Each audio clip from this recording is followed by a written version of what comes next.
And Willy Wonka's like, hide the Oompa Loompas! For f***'s sake, get them in the basement! Hello everybody, welcome back to another episode of Business Blaze. In this one, the world's secret billionaires. Danny, who wrote this, his suggested title is The Richest People on the Planet Who Can't Get Arrested. Like, Danny, Bernie Madoff begs to disagree. He's in prison for like 160 years or something insane, but he's like 80, so he's gonna be dead. Yeah, this was written by Danny. Let's crack on. There are 5. If you ever asked to name any of the richest people in the world today, there are probably a few obvious multi-billionaires who would immediately spring to mind. Jeff Bezos, Bill Gates, Mark Zuckerberg, Simon Whistler. Well, thanks, Danny. You've overestimated my wealth by just a smidge. But not every billionaire is quite so keen to hog the limelight by posing for press pictures next to their private jet, popping up on their own cheesy TV commercials, or giving testimony to US Congress like an attention-seeking puppy. That Zuckerberg, I don't remember the pronunciation of his name, don't care. His testimony in front of Congress is absolute meme gold. Everyone's seen it. I don't feel I need to comment. I suppose we all have those friends who like to remind us at any given opportunity that they're a bit richer than we are. The kinds of friends who will get personalised license plates, or blow £50,000 on a watch, or come round to the house in the middle of the night to shove £50 notes through your letterbox while screaming, I just can't get rid of these bloody things. It's like, money! It reminds me of Dragon's Den, which is the comedian, oh god, if someone knows this skit, please link it to below, where it's like he's making, or like, I don't know if you have it on Shark Tank in America, but in the UK on Dragon's Den, which is the equivalent, all of the dragons who are like really rich, they're sitting in chairs and they got a pile of money. What, so afterwards, like there's gonna be no due diligence, there's gonna be no going through it whatsoever, like the entrepreneur's just gonna come back and get like a big whack of £50 notes. It's not gonna happen. And also, I made a video a while back about like why the £50 note is so rare in Britain, and so many people are like, I see them all the time and I'm like, well, you're dodgy then, aren't you? Because like, people doing legitimate business don't work in that much cash 90% of the time. But some people are a little more subtle about their mountainous wealth, or in the case of the dragons, literally like a pile of money. There are about 2,500 billionaires in the world today, and the chances are that you haven't heard of most of them.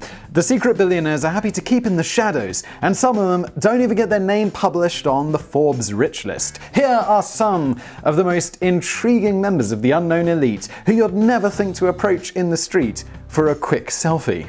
Funny story, there's a friend of mine who lives in London, and he's the sort of guy who'll just go up to people and ask the questions. So one time he's walking along the street and he sees a guy sitting just parked up in a Rolls Royce, like a brand new Rolls Royce, smoking a big old cigar. And he just goes up and he knocks on the window and he just asks him, how did you make so much money?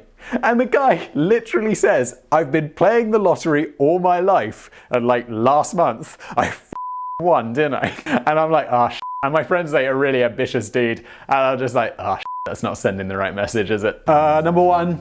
James Leprino. Don't know this guy. Our first secret billionaire is a very reclusive guy who may well go down very quietly in history as the Willy Wonka of cheese. Unlike the owner of Roald Dahl's famous fictional chocolate factory, James Leprino didn't quite hide himself away for years in a mysterious manufacturing plant and start employing Oompa Loompas as cheap foreign labor. Yeah, the Oompa Loompas are pretty funny, right? Clearly people of a different race. We don't know whether they get paid, but they do seem to be held captive there. I can just imagine like Willy Wonka. He's got all the kids with the golden tickets. They come in, they're like, wow, this is amazing.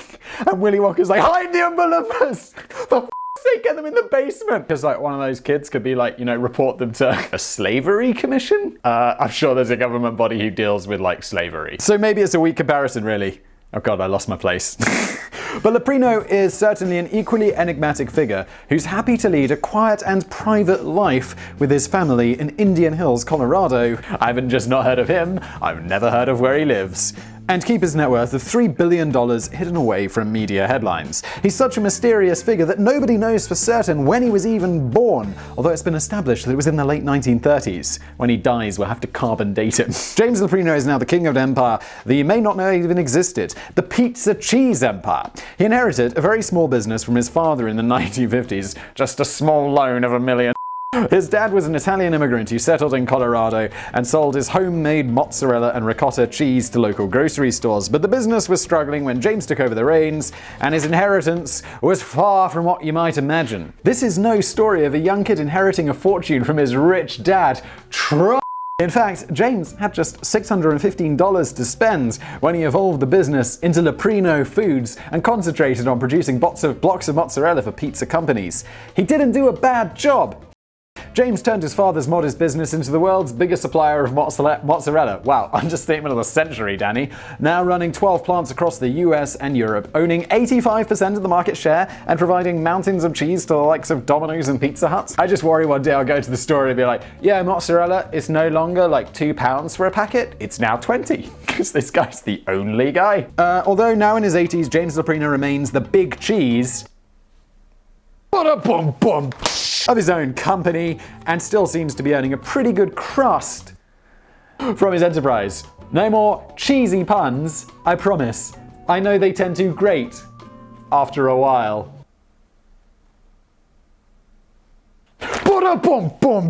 Oh, the second secret. Number 2. Alex Oberwelland. Alex Oberwelland. I know I'm not getting that right. Don't care. Look, Axel. Oh, it's Axel. Look, Axel, you even got a weird first name. The only person who's acceptable to be called Axel is Axel Foley? Who's the dude from Beverly Hills Cop? His name is Axel. Look, Axel, if you wanted everyone to know your name, you'd be more famous. The second secret billionaire is a very reclusive guy who may well go down quietly in history as the Willy Wonka of candy. This is a running joke. No, wait, Willy Wonka made candy himself, didn't he? So that doesn't really work. Oh, this guy makes candy? Still, Axel Oberwelland certainly followed in Willy Wonka's footsteps on his way to amassing a $3.9 billion fortune. Or to be more accurate, he followed in his great-grandfather's footsteps. Or to be even more accurate than that, he was handed the confectionery business on a plate by his father in 2003. The Stork company was founded in Berlin way back in 1903 by Axel's great-grandfather, August Stork, who later confusingly changed his name to August Oberwelland. Come on, dude, you had a well-known name. So that his name no longer matched the name of the business. That's a weird thing to do. So I guess he's German, so it'd be like Oberwelland. Maybe he just wanted to sound more German, because like Stork doesn't sound really German. But Oberwelland sounds like the most German name I've ever heard. One of Germany's best kept secrets for several decades, the Stork company branched out in a global scale in the 1950s and has since become famous for producing Werther's Originals, those sweets that only your grandma really likes. Now, I just think that's advertising. Werther's Original, anyone familiar with this, is like every video, every advert for them was just like an old woman or an old man enjoying a Werther's Original and saying like, it reminds me of the good old days or something like that no one cares about. It's like, okay, boomer. But I quite like them.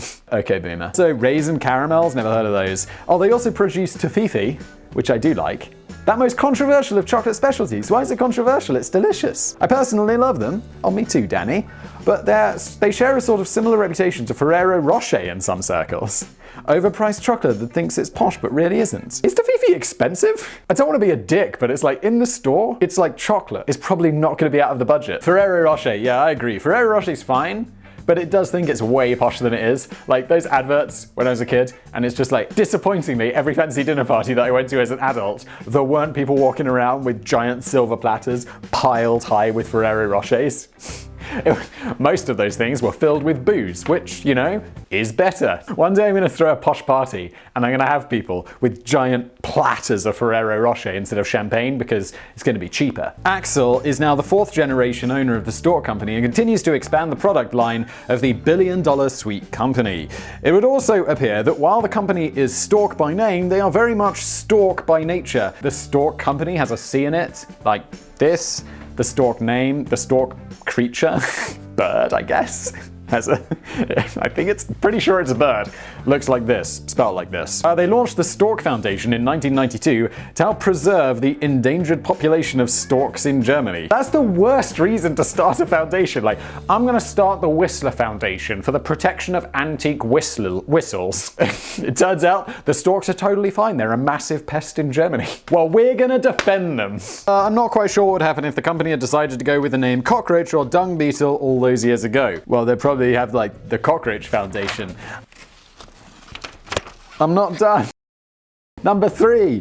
Dame Mary Perkins. While some billionaires may live a quiet and discreet sort of life. Dame Mary Perkins goes to the trouble of adopting a cunning disguise. Where's my zebra mask? I have a cunning disguise. There was a time when she made a habit of putting on a wig and popping into a random branch of Specsavers, where she would pretend to browse and dither over a range of spectacles until one of the staff approached to help her. This wasn't because she was a bit mental or had very strange hobbies, it's because she was taking on the role of mystery shopper for her own company. Well, that is a bit weird, isn't it?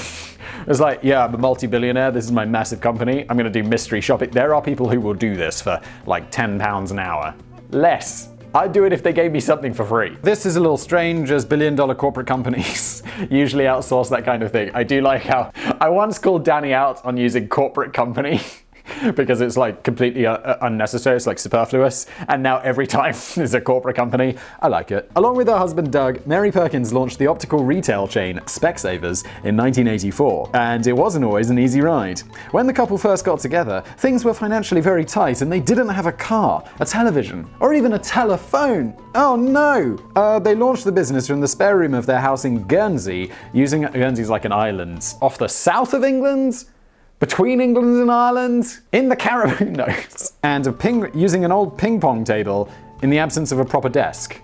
Desks are like 50p. Ping pong tables are like £200. I'm totally guessing at that, but ping pong tables are expensive. They've got to be super smooth. Marketing a new opticians business in the UK was always a bit tricky back in the 1980s, mainly because it wasn't legally allowed by the UK government. That does tend to make things tricky. It's like, yeah, I've always tried marketing my cocaine on like primetime TV, but the government keeps saying no. Opticians were on a list of professionals who were simply forbidden to promote their business at all, in much the same way that you might frown upon the idea of getting bombarded by marketing campaigns through your local dentist or doctor's surgery. Again, I've mentioned it in previous videos how weird it is whenever I go to America. You sit in the hotel having breakfast and it's like, there's TV and they're like, the adverts come on, it's like, ask your doctor about anal prolapsing. And then the guy proceeds to read like a page-long list of side effects for 20 minutes. Death, stroke, heart attack, plague. That's quite hard to comprehend now when you consider that "should have gone to Specsavers" is probably one of the most famous marketing slogans in history, but those words were only allowed to be spoken for the first time when the UK government finally deregulated the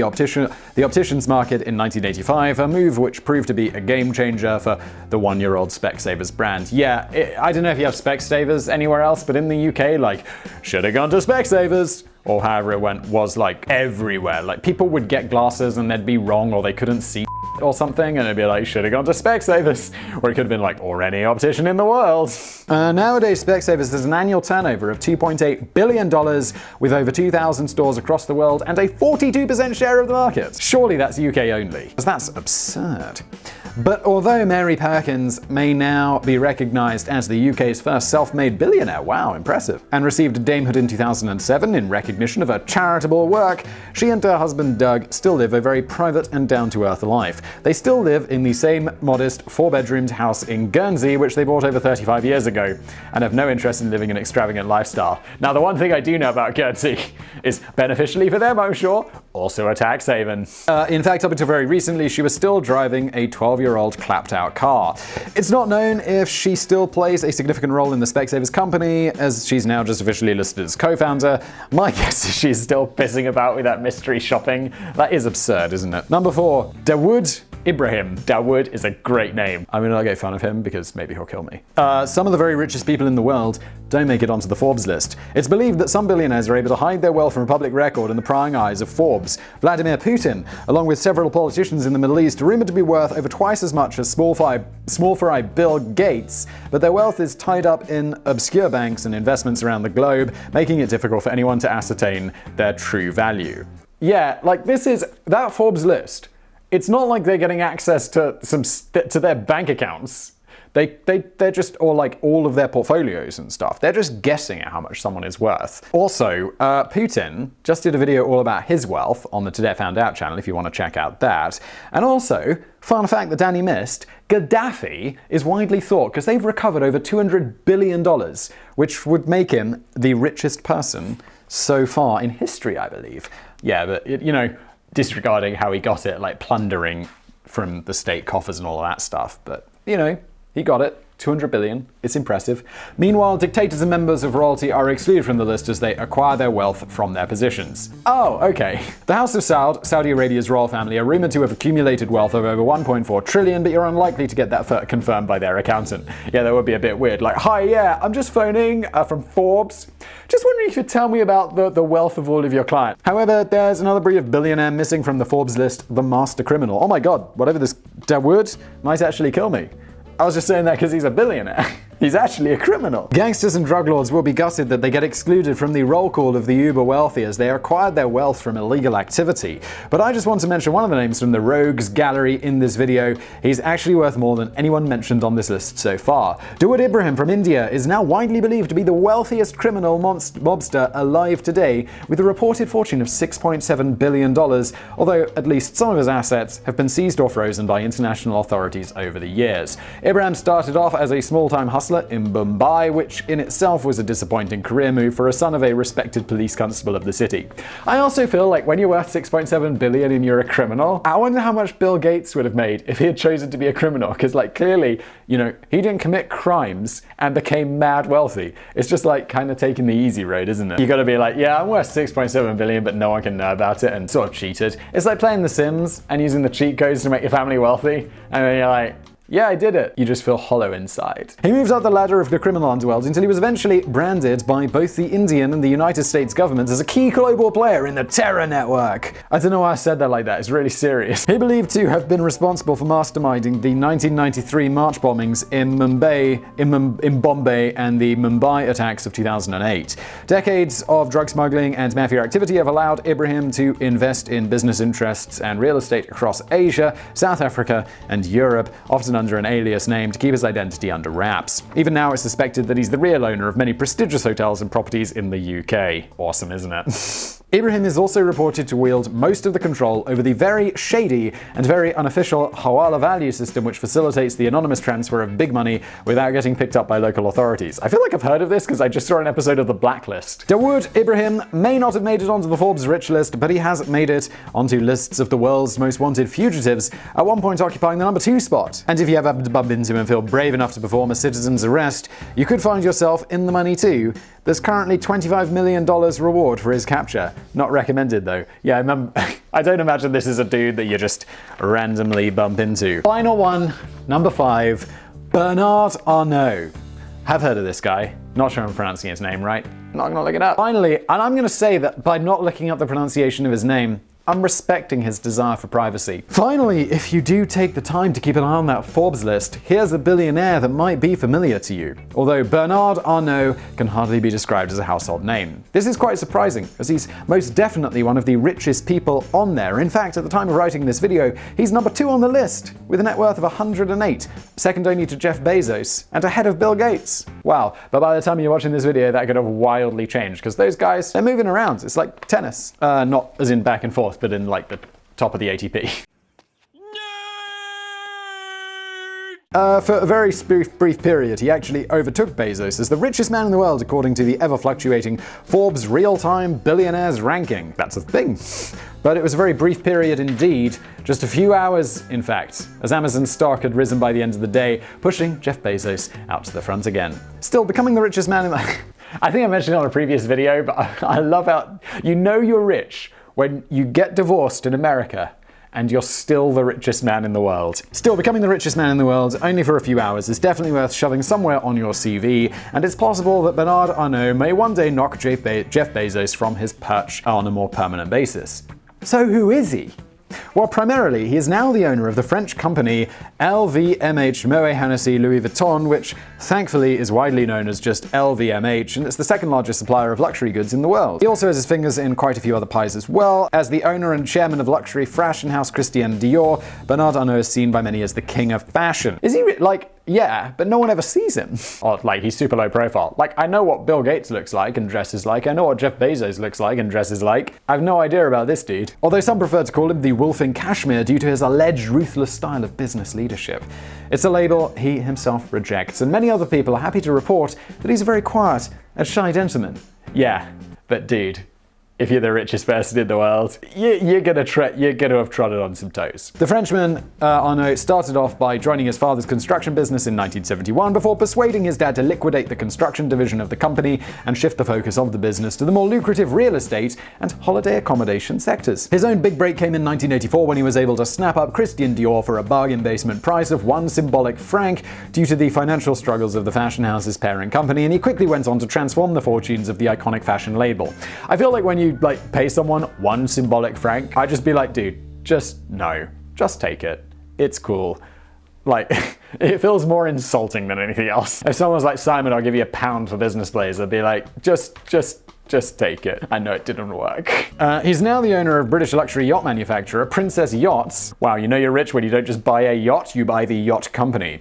The Dutch shipyard Feed Ship, and he has an even bigger stake in Netflix. Also, you're super rich. It's like, yeah, I'm just watching Netflix. I'd like them to buy this show. So you buy the company so you can watch whatever you want. This is a fun side fact here. Howard Hughes once bought a TV station just so he could do that. He was like living in Las Vegas or whatever, and he wanted to watch whatever movie he wanted. This was, back in the day.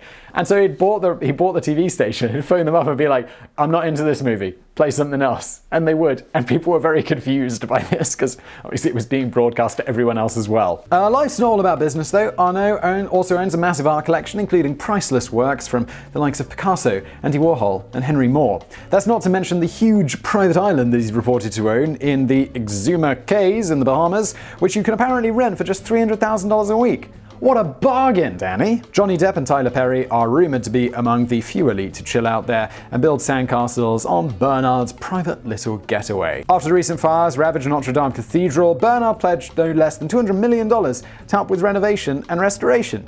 But aside from the art collection, the private islands, and the philanthropy, Bernard Arnault is most likely to go down in history as one of the most reclusive and mysterious billionaires in the fashion industry. Or maybe we could just call him the Willy Wonka of fashion. This has been Business Blaze. I hope you enjoyed this video. Smash that like button, but not too hard. I don't want to damage your phone. I couldn't bear the emotional strain that would be on me if you broke your phone. They're really expensive these days. Smash that like button, subscribe. See you next time. This was really long. Ask your doctor about anal prolapsin.